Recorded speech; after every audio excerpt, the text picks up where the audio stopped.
கிறிஸ்தேசுல் அன்புக்குரிய சகோதர சகோதரிகளே, பிள்ளைகளே, இன்றைக்கு நமக்கு ஒரு மகிழ்ச்சியான நாள். நம்முடைய பாதுகாவலி தூய ஃபாத்திமா அன்னையுடைய விழாவை நாம் கொண்டாடி கொண்டிருக்கிறோம். இன்றைக்கி நிறைய பேரை புதுசாக பார்த்தது போல் இருக்குது. இனி நம்ம இங்கே இருந்த காலத்தில் கல்யாணம் முடிஞ்சு போன பிள்ளைகளும் கையில் குழந்தையோடு இருக்கும்போது பார்க்குறதுக்கும் ரொம்ப சந்தோஷமாக மகிழ்ச்சியாக இருக்கிறது. இந்த மகிழ்ச்சியினுடைய ஒரு பெரிய கொண்டாட்டத்தையும் பார்க்க முடியும். அந்த பக்கம் 31 தக்காளி பழம் இருக்குது அப்படின்னா 31 பேர், அதுக்கப்புறம் இங்கே எவ்வளோ இருக்குன்னு எண்ணுனா வருகை பவனில் எத்தனை பேர் வந்தாங்கன்னு கண்டுபிடிச்சிடலாம். நிறைய பேர் வருகை பவனிக்கெல்லாம் வந்து அருமையான ஒரு விழாவை நாம் கொண்டாடி கொண்டிருக்கிறோம். இந்த நாளுடைய சிந்தனையாக சினம் கொடியது, சீற்றம் பெருவெள்ளம் போன்றது என்ற சிந்தனையிலே சிந்தித்து கொண்டிருக்கிறோம். ஒரு சின்ன கதை, இது உங்கள் எல்லாருக்கும் தெரிஞ்ச கதை தான். பல தடவை நீங்கள் கேட்டிருப்பீங்க. இருந்தாலும் பிரசங்கம்னா ஒரு கதை சொல்லி தொடங்கணும். எனக்கு வேறு கதை தெரியாதுங்கிறதுனால இல்லை, இந்த கதை ரொம்ப பொருத்தமாக இருக்குங்கிறதுனால உங்களுக்கு தெரிந்த கதையே மீண்டும் ஒரு முறை சொல்லுகிறேன். ஒரு தாத்தா தன்னுடைய பேரனுக்கு ரொம்ப கோவப்படுற பேரனுக்கு ஒரு சின்ன பை நிறைய ஆணி கொடுத்தார். உனக்கு எப்பெல்லாம் கோபம் வருதோ அப்போ அந்த ஆணியை எடுத்து இந்த மரத்தில் அடிக்கணும் அப்படின்னு சொன்னார். இந்த பையன் தனக்கு கோபம் வரும் பொழுதெல்லாம் ஒரு ஆணியை எடுத்து அந்த சுவரில் அடிப்பான். சுவரில் அடித்து வைப்பான். பிறகு ஒரு குறிப்பிட்ட காலம் வந்த பொழுது அவனுக்கு கோபத்தை கட்டுப்படுத்த தெரிந்திருந்தது, முடிந்திருந்தது. இப்போது அந்த தாத்தா சொன்னார், உனக்கு எப்பெல்லாம் கோபம் இல்லாமல் கோபத்தை கட்டுப்படுத்த முடிகிறதோ அப்பொழுது நீ ஒவ்வொரு ஆணியாக அதுலேருந்து பிடுங்கி எடு அப்படின்னு சொன்னார். இவன் ஒவ்வொரு ஆணியாக அங்கேருந்து பிடுங்கி எடுக்க தொடங்கினான். எப்பெல்லாம் கோபத்தை கட்டுப்படுத்தினானோ ஒரு ஆணியாக எடுத்து கடைசியில் நெற்றாங்க 0 ஆணி எதுவுமே இல்லை. ஆனால் அந்த ஆணி ஏற்படுத்திய தழும்பு, அதனுடைய வடு அங்கே இருந்து கொண்டிருந்தது. அவன் ஆணியை அடித்தான், ஆணியை உருவி எடுத்துட்டான். கோவப்பட்டோம், கொஞ்ச நாள் கழித்து கோவப்படலைன்னாலும் நாம் பட்ட கோபம், நாம் கொண்ட சீற்றம், நாம் ஏற்படுத்திய அழிவு நிச்சயமாக ஒரு வடுவை ஒரு மனிதரிடத்திலேயோ அல்லது பல மனிதர்களிடத்திலேயோ அல்லது ஒரு சமூகத்திலேயோ நிச்சயமாக விட்டு செல்லப்படுகிறது. இந்த கோபம் என்பது பெரு வெள்ளத்திற்கு சமமாக பார்க்கப்படுகிறது. நமக்கு தெரியும், பெருவெள்ளம் என்பது வழியில் எதையுமே வைத்திருப்பதில்லை. தான் காணுகின்றது காணாதது எல்லாவற்றையும் அடித்து செல்லுகிற அதிக சக்தி கொண்டதாக பெருவெள்ளம் அமைந்து விடுகிறது. பெருவெள்ளம் வெகு எளிமையாக வெகு இலகுவாக ஒரு இடத்தை பாதிக்கிறது, பாதிப்பை உண்டு பண்ணுகிறது. அதே போல் அது ஒரு பெருங்காலமான ஒரு துன்பத்தை, ஒரு வடுவை விட்டு செல்லுகிறது. அதே போல தான் கட்டுப்படுத்தப்படாத கோபம், சீற்றம் என்பது திருமண வாழ்வை அழிக்கிறது. நாம் நம்முடைய பிள்ளைகளோடு அல்லது பிள்ளைகள் பெற்றோரோடு கொண்டிருக்கின்ற உணர்வு பூர்வமான உறவிலே சிதைவை உண்டு பண்ணுகிறது. குடும்பத்திலே ஒரு பிளவை உருவாக்குகிறது. சமூகத்தை அதனுடைய சாராம்சம் குறைந்த ஒரு சமூகமாக மாற்றுகிறது. இன்றைய வாசகங்களும் அதைத்தான் நமக்கு சொல்லி தருகிறது. நாம் வாழுகிற சமூகத்திலையும் கோபம் எங்கெல்லாம் இருக்குதோ அங்கெல்லாம் பல துன்பங்கள் இருப்பதை நம்மால் பார்க்க முடியும். இன்றைய வாசகத்தில் நாம் கோபத்தை பற்றிய சிந்தனையை பார்த்தோம். கோபத்தை அடக்கி ஆள்வதை பற்றிய சிந்தனையை தூய பவுல் எஃபேஸ் நகர திருச்சபைக்கு எழுதுகிறார். அப்படின்னா எஃபேஸ் நகரத்தில் உள்ளவங்க கோபப்பட்டிருக்காங்கன்ட்டு தான் அர்த்தம். நம்முடைய அன்னை மக்களுக்கு காட்சி கொடுத்த பொழுது மே 13 அக்டோபர் 13 வரைக்கும் 6 முறை காட்சி கொடுத்த பொழுது எல்லா காட்சிகளிலையுமே அழுத்தமாக சொன்ன ஒரு காரியம் ஜெபித்தல், அதே போல் மனம் மாற்றம். இந்த ரெண்டையும் அழுத்தமாக நம்முடைய அன்னை தன்னுடைய காட்சியிலே வெளிப்படுத்தி கொண்டிருந்தார். ஜெபிக்கிறதும் மனம் மாற்றத்தையும் பற்றி சொன்னாங்க. அப்படின்னா மக்கள் எல்லாம் மனம் மாறாமல் இருந்தார்கள் என்று நாம் புரிந்து கொள்ள முடிகிறது. மக்களுடைய வாழ்வியலிலே நன்மை இல்லை என்பதை புரிந்து கொள்ள முடிகிறது. அப்போ அதிலிருந்து ஒரு புதிய மனமாற்றத்தை அன்னை தாய் ஃபாத்திமா அன்னை நம்முடைய சமூகத்திற்கு மிக அழகாக ஜெசிந்தா பிரான்சிஸ்கோ லூசியா வழியாக விட்டு சென்றிருக்கிறார்கள்.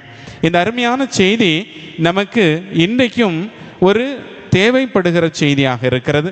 நம்முடைய சமூகத்திற்கு ஏற்ற ஒரு சிந்தனையாக இருக்கிறது. வரலாறுகள் பொதுவாக மாறும், ஆனால் வேதம் கற்றுத்தருகிற சிந்தனைகள் மாறுவதில்லை. விவிலியத்தில் உழைக்காதவன் உண்ணலாகாதுன்னு இயேசு 2000 வருஷத்துக்கு முன்னாடி சொன்னார். அது இன்னைக்கும் பொருந்தும்.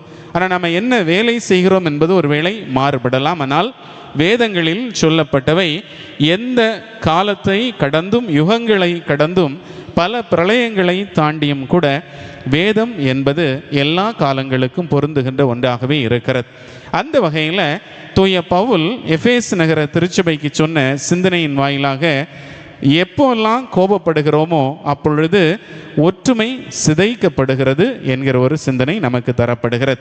அது ஒரு வீட்டுக்குள்ளால் உள்ள ஒற்றுமையாக இருக்கலாம், அல்லது ஒரு சமூகம் சார்ந்த ஒற்றுமையாக இருக்க முடியும். ரெண்டாவதாக நமக்கு தரப்படுகிற சிந்தனை என்னென்னா, பொறுமை என்பது நம்முடைய ஆன்மீக வளர்ச்சியை காட்டுகிறது. நாம் எல்லா நாளும் கோயிலுக்கு வரதும், நாம் அன்றாடம் செய்கிற செயல்பாடுகள், எல்லா சபையிலையும் நாம் சேர்ந்து பணி செய்கிறது, அன்பியத்துக்கு போகிறது மட்டும் நம்முடைய ஆன்மீக முதிர்ச்சியை காட்டுவதில்லை. நம்முடைய வாழ்வியலிலே நாம் சீற்றம் கொள்ளாமல் இருக்கிற ஒவ்வொரு தருணத்திலும் நம்முடைய வாழ்வியலிலே ஒரு முதிர்ச்சியை, ஒரு ஆன்மீகம் சார்ந்த வளர்ச்சியை நாம் காட்டிக்கொண்டே இருக்கிறோம். திருப்பாடல் 103 இரக்கம் பற்றி நமக்கு சொல்லப்படுகிறது. இறைவன் இரக்கமும் கனிவும் உடையவர் என்று சொல்லப்படுகிறார். கடவுள் எல்லா மனிதர்கள் மீதும் இரக்கமும் கனிவும் கொண்ட ஒரு கடவுளாக இருக்கிறார். அவர் கோபப்படுவதில்லை, ரொம்ப மெதுவாக தான் கோபப்படுகிறார். ஒரு மனிதனை பார்த்த உடனே இந்த மனிதன் இப்படித்தான் என்று புரிந்து கொள்வதில்லை. சற்று கால தாமதமாக, சற்று பொறுமையாக கடவுள் மனிதர்களை புரிந்து கொள்ளுகிறார். அப்படியும் கடவுளை புரிந்து கொள்ளாத மனிதர்கள் மீது மிக மிக பொறுமையாக கோபத்தை கையாளுகிற இறைவனாக இருக்கிறார் என்று சொல்லி திருப்பாடல் நமக்கு சொல்லி தருகிறது. இது எல்லாத்தையும் நாம் சிந்திக்கிறோம், விவிலியத்தில் பார்க்கிறோம். இது நமக்கும் தெரியும். இதை நான் தான் கஷ்டப்பட்டு பிரசங்கம் வச்சுட்டு இனி வீட்டுக்கு போனோன்னு இல்லை, உங்கள் எல்லாருக்குமே தெரியும். இப்போ உங்களுக்கு தெரிஞ்ச காரியங்களை நான் மீண்டும் ஒரு முறை கூட வரிசைப்படுத்த போகிறேன். ஒரு ஆளுக்கு கோபம் அதிகமாக வந்தால் என்ன நடக்கும்? வாழ்வியலில் மதிப்பீடில் குறைபாடு இருந்தால் என்ன நடக்கும்? இது மட்டும்தான் நான் உங்களுக்கு தெரிஞ்ச காரியம். மீண்டும் ஒரு முறை வரிசைப்படுத்தி சொல்ல ஆசைப்படுகிறேன். பொதுவாகவே மதிப்பீடு இல்லாத ஒரு சமூகம் அழிந்து போகிறது. நமக்கு தமிழ் இலக்கியம் என்ன சொல்லி தருகிறதுன்னா, உன் பேரனின் மகன் நடப்பான் என்று சொல்லப்படுகிறது. நுண் பேரனின் மகன் நடப்பான் அப்படின்னா 4வது தலைமுறை அழிந்துவிடும். எந்த சமூகத்திலெல்லாம் மதிப்பீடு இல்லையோ, மதிப்பீடு இல்லாத சமூகம் அது தன்னுடைய அழிவை தானே தேடிக்கொள்ளுகிறது. மதிப்பீடு இல்லாத சமூகம் அழிந்து போவதை நமக்கு இப்போ உளவியலும் சொல்லி தருகிறது. நீங்கள் வீட்டுக்கு போய் இன்டர்நெட்டில் the curse of the third generation அப்படின்னு சொல்லி நீங்கள் டைப் பண்ணி பாருங்கள். The curse of the third generation. உளவியல், இன்றைய வாழ்வியல், இன்றைய பொருளாதாரம் நமக்கு கற்றுத்தருவது என்னென்னா, முதல் தலைமுறை நல்ல காரியங்களை சம்பாதிக்கிறது, சேமிக்கிறது, உருவாக்குகிறது, உணர்வு பூர்வமாக அந்த பொருளாதாரத்தோடு தான் கொண்டிருக்கிற நன்மைத்தனத்தோடு வளர்கிறது. 2வது தலைமுறை என்னென்னா மெயின்டனர். அவர்கள் பாதுகாப்பார்கள். ஒருவேளை சமூகத்தில் ஏற்படுகிற ஏதாவது ஒரு பின்னோக்கு தனத்தினால தாங்கள் வைத்திருக்கிற காரியங்கள் வளர்ச்சி அடைந்ததை போல காட்டிக்கொள்ளுகிறார்கள்.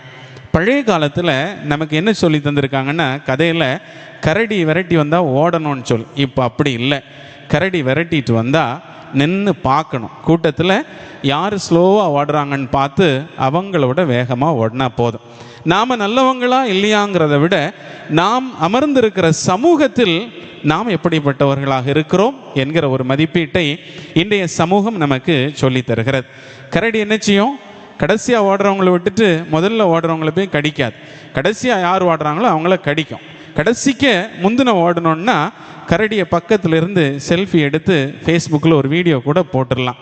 ஹாய் கைஸ், எங்கள் ஊரில் ஒரு கரடி ஒரு ஆளை கடித்து சாப்பிடுது பார்த்தீங்களா அப்படின்னு சொல்லி.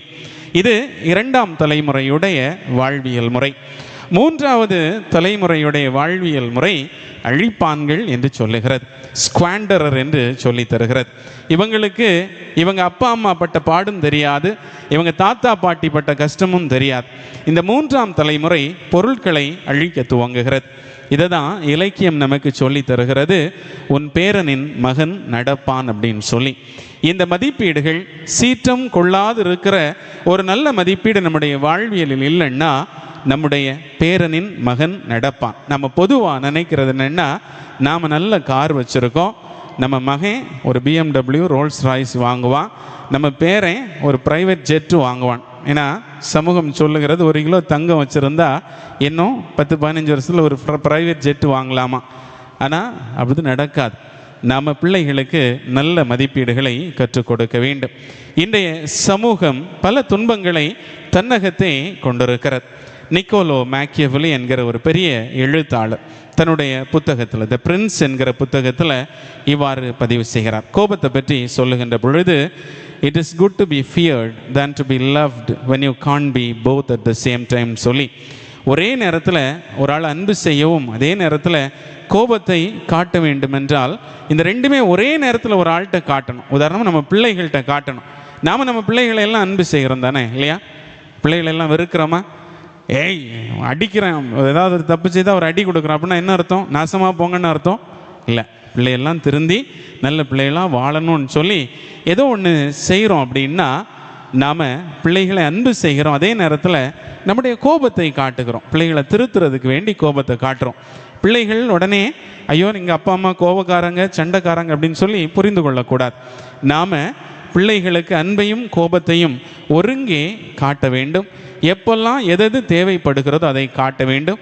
அன்பும் கோபமும் ஒரே நேரத்தில் வெளிப்படுத்தப்பட வேண்டும் என்றால் முதல்ல கோபத்தை தெரிவு செய்யுங்க, ரெண்டாவது அன்பை காட்டுங்கள்னு சொல்லி சொல்லப்படுகிறது. அப்போது நாம் பிள்ளைகளுடைய வாழ்வியல் நலனுக்காக மட்டும்தான் கோபப்படணும். நான் சமீபத்தில் ஒரு ஆளை பார்த்தேன், மகன்கிட்ட கோபப்பட்டிருந்தேன். நான் சொன்னேன், என்னை அடிக்காதுங்க பாவம் பிள்ளைன்னு சொன்னோடனே அவர் சொன்னார், இவன் நல்லா விளையாடுறான் ஃபாதர், கடுமையான விளையாட்டு, படிக்கிறது மாதிரியே நடிக்கிறான், ரெண்டும் செய்கிறான், அவனுக்கு என்ன எண்ணம்னா மந்திரத்தில் மாங்காய் அவ்வளோன்னு சொல்லி அவனுக்கு ஒரு எண்ணம்னார். நான் சொன்னேன், கவலைப்படாதுங்க, இப்போ இது 3 தான் நிறைய பைசா கிடைக்கிற தொழில், விளையாடினாலும் நடித்தாலும் நல்ல பைசா கிடைக்கும், ஒருவேளை காலம் நல்லா இருந்தால் சிஎம் ஆயிடலாம் அப்படின்னு சொன்னேன். அப்போ அவர் சொன்னார், அது பரவாயில்ல, ஜோசியத்தையும் வேறு பார்க்குறான், டெய்லி நியூஸ் பேப்பர் பார்க்குறேன்னான்னு சொன்னேன். கவலைப்படாதுங்க, ஜோசியம் பார்த்தாலும் நல்லது தான், சிஎம்முக்கு ஸ்பெஷல் அப்பாயின்மெண்ட்டில் அவருடைய அட்வைஸராக கூட போகிறதுக்கு வாய்ப்பு இருக்குது, அதனால் பிள்ளையை திட்டாதுங்க அப்படின்னு சொல்லி. இப்போ பிரச்சனை என்னென்னா, பிள்ளையை தப்பு செய்தால் அந்த தப்பையும் சுட்டி காட்டணும்ல, அதை சரியான விதத்தில் சுட்டி காட்டணும். சுட்டி காட்டாமல் இருந்தால் பிரச்சனை தான், ஆனால் சுட்டி காட்டினா கோவப்படவும் செய்ய வேண்டியிருக்கு. இதுதான் ஒரு பெரிய சிக்கலை பல நேரங்களில் பிள்ளைகளுக்கும் பெற்றோருக்கும் இடையில் உருவாக்குகிறது. பெற்றோரும் பிள்ளைகளை நன்றாக புரிந்து கொள்ள வேண்டும், பிள்ளைகளும் பெற்றோரை நன்றாக புரிந்து கொள்ள வேண்டும். சிலர், ஒரு சாமியார், ரொம்ப நகைச்சுவையாக பேசக்கூடிய சாமியார், அவர் வாரத்தில் ஒரு நாள் விரதம் இருப்பார். வெள்ளிக்கிழமைன்னா பச்சை தண்ணி கூட பல்ல படாது. சாயங்காலம் 7:30 மணிக்கு பிறகு தான் சாப்பிடுவார். அவர் சாயங்காலம் ஒரு வீட்டுக்கு போயிருந்தார். வீட்டுக்கு போன நேரம் வீட்டில் ஒரு வேலைக்காரர் இருந்தார். ஐயா ஏதாவது சாப்பிடுங்கன்னு சாமியார் சொன்னார். எப்பா, நான் இன்றைக்கி வெள்ளிக்கிழமை விரதம் சாப்பிட மாட்டேன், 7:30 மேலே தான் சாப்பிடுவேன், நான் ட்ரெயினில் போகும்போது சாப்பிட்டுக்கிடுறேன், பழத்தை தோல் சீவி பொதிஞ்சு வைன்னு சொன்னார். இந்த வேலைக்காரன் கொஞ்சம் குசும்புக்காரன், அவன் என்ன செய்தான், பழத்தை தோலெல்லாம் சீவி தோலை எல்லாம் எடுத்து ஒரு பார்சல் கட்டி அங்கே வச்சுருந்தான். இவருக்கு ராத்திரி 7:30 மணிக்கு ட்ரெயினில் போகும்போது அந்த டைம் முடியுது, பிரேக்கிங் த ஃபாஸ்ட். அப்போது பொட்டலத்தை பிரித்தார், அங்கே வெறும் பழத்தோலாக இருக்குது, பழத்தை வைக்கலை, பழத்தோல் இருக்கு. எவ்வளோ கோவம் இருக்கும். ஒரு நாள் ஃபுல்லாக சாப்பிடலை, பசி, பார்சலை பிரித்தா உள்ள பழத்தோல், பழம் இல்லை. அவருக்கு பயங்கர கோபம். ஒரு சிரிச்சிட்டே சொன்னாராம், இந்த வேலைக்காரன் என்கிட்டே இவ்வளோ வேண்டாம் வேலை காட்டினானே, நான் வீட்டுக்காரனை நினச்சி பார்த்தேன் எவ்வளோ கஷ்டப்படுவான்னு சொல்லி அப்படின்னு சொல்லிட்டு அவர் சிரிச்சிட்டு இருந்தாராம். அதனால் இன்றைய சமூகத்தில் நாம் பிள்ளைகளை திருத்தணும்னு சொன்னால் சில சமயங்களில் பிள்ளைகளையும் புரிந்து கொள்ள வேண்டி இருக்கிறது. பிள்ளைகளை பாராட்டி கூட சில சமயங்கள் நாம் பேச வேண்டியிருக்கிறது. முல்லாவை பற்றி ஒரு கதை சொல்லுவாங்க. முல்லா நஸ்ருதீன் உங்கள் எல்லாருக்கும் தெரியும். முல்லா நஸ்ருதீன் ஒரு இடத்துக்கு போய் அங்கே தங்க போகிறாரு. தங்க போகிற இடத்துல அவருக்கு பணிவிடை செய்கிற சேவகன் அந்த இடத்துல அந்த அந்த இடத்துல அவருக்கு சரியாக சேவகம் புரியவில்லை. முல்லா நஸ்ருதீனுடைய அந்த ஆடையை பார்த்து, கிழிந்த ஆடை, இவன் ஏதோ பிச்சைக்காரன், இவனுக்கு ஒன்றும் கொடுக்க வேண்டாம் அப்படின்னு சொல்லி முல்லா நஸ்ருதீனை ரொம்ப ரொம்ப மோசமாக நடத்துகிறார். முல்லா நஸ்ருதீன் எல்லா பணியும் மோசமாக இருந்தாலும் அதை ஏற்றுக்கொள்ளுகிறார். அங்கிருந்து திரும்பி வரும்போது அந்த ஆளுக்கு ஒரு சின்ன டிப்ஸ் ஆட்டு ஒரு 10 ரூபா கொடுத்துட்டு அங்கேருந்து போகிறார். அவர் அந்த 10 ரூபாயை கொடுத்துட்டு அங்கேருந்து போன பிறகு இவன் நினைக்கிறான், சே எவ்வளோ பெரிய பணக்காரனாக இருந்திருக்கான், இவனுக்கு இவ்வளோ வேலை செய்ததுக்கே 10 ரூபா தந்திருக்கான்னு அவனை விழுந்து கவனிச்சிருந்தா ஒரு 1,00,000 ரூபாயை நம்ம பேரில் செக்கு போட்டு தந்துட்டு போயிருப்பான்னு சொல்லி இந்த வேலைக்காரன் மன வருத்தத்தோடு இருக்கிறான். அதே முல்லா நஸ்ருதீன் சில மாதங்கள் கழித்து மீண்டும் அதே தங்குமிடத்திற்கு வருகிறார். முல்லா நஸ்ருதீனை தூரத்துலேருந்து பார்த்த உடனே இந்த வேலைக்காரன் விழுந்து கவனித்தான் அந்த முல்லா நஸ்ருதீனை. முல்லா நஸ்ருதீன் எல்லா பணிவிடைகளையும் ஏற்றுக்கொண்டார். அங்கேருந்து கிளம்பி போகும்போது ஒரே 1 ரூபாய் அவன் கையில் கொடுத்துட்டு போயிட்டு அவன்கிட்ட சொன்னாராம், நான் இப்போ தந்த டிப்ஸு நீ போன தடவை என்னை கவனித்ததுக்கு, நீ போன தடவை வாங்கின டிப்ஸு இப்போ என்னை கவனித்ததுக்கு அப்படின்னு சொல்லிட்டு போனாராம். அவருக்கு நன்கு அழகாக ஒரு இடத்தை நேராக கையாள தெரிந்திருந்தது. அதனால் அவருக்கு கோபம் தேவைப்படவில்லை. எங்கெல்லாம் மனிதர்களுக்கு மிக நேர்த்தியாக சமூகத்தை கையாள தெரிகிறதோ அங்கெல்லாம் மனிதர்கள் கோபப்படுவதில்லை. நான் சொன்ன அந்த பிரின்ஸ் என்கிற அந்த புத்தகத்தில் நிறைய காரியங்கள் சொல்லப்பட்டிருக்கிறது. அது நீங்கள் படித்தா ரொம்ப சுவாரஸ்யமாக இருக்கும். அதில் எப்படி நாட்டை ஆட்சி செய்ய வேண்டும், எப்படி ஒரு மனிதன் நாட்டை ஆள வேண்டும், எப்படி மனிதர்களை கட்டுக்குள் வைத்திருக்க வேண்டும், எப்படி சமூகத்தில் ஒரு பெரிய சக்தியாக உருவெடுக்க வேண்டும் என்றெல்லாம் நிறைய சொல்லப்பட்டிருக்கிறது. அது இப்போ பிரசங்கத்துக்கு ஒத்து வராது, அதனால் அதை பற்றி இப்போ சொல்லலை. நீங்கள் வீட்டுக்கு போய் பார்த்து தெரிஞ்சுக்கிடுங்க, படிச்சுக்கிடுங்க. அந்த புக்கு நாகர்கோயிலில் விற்கிது, அட்வர்டைஸ்மெண்ட் பண்ணலை, இருந்தாலும் எல்லா புக்கு கடையிலையும் கிடைக்கும். தமிழ்லையும் அந்த புத்தகம் இருக்கிறது. அப்போ நான் என்ன சொல்ல வரேன்னா, நீங்கள் நிறைய வாசித்து தெரிந்து கொள்ள வேண்டும். சூழல்களை கையாள நன்றாக தெரிந்திருக்க வேண்டும். இன்றைய புத்தகங்கள் எல்லாம் நம்மை வாசிப்பதற்கான ஒரு தூண்டுதலை தருகிறது. வாசிக்கலாம் வா என்று அழைக்கிறது. ஆனால் நம்ம காலையில் எழும்பின உடனே நம்ம கையில் ஒரு கருப்பு பெட்டி, செல்ஃபோன் எல்லாமே பொதுவாக கருப்பு கலரில் தான் இருக்கும். இந்த பாட்டி மாதிரி வெத்திலையில் சுண்ணாம்பை தடவுனது போல் காலையில் எழும்பினதுலேருந்தே தடவிட்டு இருக்கிறோம். இந்த ஃபோனு நம்மை எதற்கு அழைக்கிறது என்றால், வா சிக்கலாம் வா என்று அழைக்கிற, வாசிக்கலாம் வா என்று புத்தகங்கள் அழைக்கிறது, வா சிக்கலாம் வா என்று இந்த அலைபேசி நமக்கு அழைப்பு தருகிறது. நம்ம எல்லாருமே நம்முடைய இல்லங்களில் பிள்ளைகளை ராஜா போல வாழ்கிறதுக்கு பழக்கணும். சின்ன வயசுலேருந்தே தங்களுக்கான முடிவுகளை தாங்களே எடுப்பதற்கு, தங்களுடைய வாழ்வியல் தெரிவுகளை தாங்களே தெரிவு செய்வதற்கு நம்முடைய பிள்ளைகளை பழக்க வேண்டும். காலை 5 மணிக்கு அலாரம் வச்சு அலாரம் அடிக்கும். நமக்கு இப்போ 3 வாய்ப்புகள் இருக்கிறது.